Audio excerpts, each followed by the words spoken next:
情況出現呢？哎呀，所以究竟點㗎嘛？而家啲嘢真係好鬼死麻煩啫，搞咁耐都未搞明，真係好鬼死麻煩啊！我哋而家新推出呢個 MicroBit 嘅應用程式咧，就可以幫到啲長者佢哋去更加方便咁去用呢個電子支付科技。嚇咩嚟㗎？我哋整咗呢個 MicroBit 嘅軟件程式啊，希望可以幫助到你喺電子支付上嘅難題啦。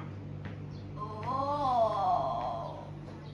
我哋嘅 MicroBit 程式啦，咁呢個方法咧就係可以喺個 MicroBit 上面顯示一個嘅紅色燈，可以提示呢個嘅長者。而呢個咧就係提前錄定一個嘅錄音，可以幫助到長者。而呢個咧就係播放我哋嗰段錄音，令到長者可以喺網上支付嘅時候更加。再睇而家嘅長者現況啦，高達75%嘅長者佢哋唔識用通訊軟件同埋社交程式。工聯會都指出啦，而家有25%嘅受訪長者，佢哋雖然唔識用通訊軟件同埋社交程式啦，但佢哋都係希望想用呢個電子支付融入呢個社會。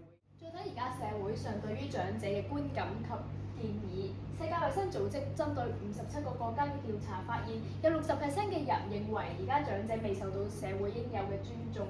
喺關於年齡歧視嘅全球報告中概述咗對年齡歧視應該採取嘅行動建議，其中目的就係包括人們喺任何年齡都可以有所作為。喺日常生活之中使用電子支付會有呢啲問題。社聯最近以問卷調查嘅方式收集咗長者嘅意見，只有約1/3嘅受訪者曾經喺網上購過物。最常瀏覽嘅商品分別有日常用品、食物同家電等等，可見唔少嘅長者有使用電子支付嘅方式。然而，有受訪長者表示，而家網購嗰時會遇到困難，最常見嘅係擔心頁面操作複雜，例如流程跳脱、版面多次轉換。無論係網購定係理財，受訪嘅長者佢哋都係希望會有簡單嘅使用頁面同埋流程。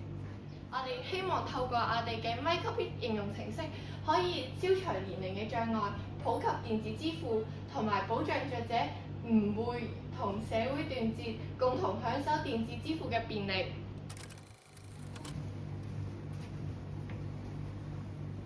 我哋考慮到應該如何便利於長者，覺得而家長者可能會有視力模糊、聽力不足嘅問題。MicroBit 程式可以根據長者嘅訂製發聲及紅色燈光，幫補老人視力及聽力上面嘅困難。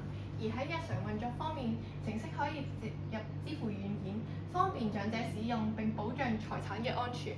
而喺社會情況方面，長者可以以轉賬嘅形式送禮物俾自己嘅朋友、兒女、孫仔孫女等，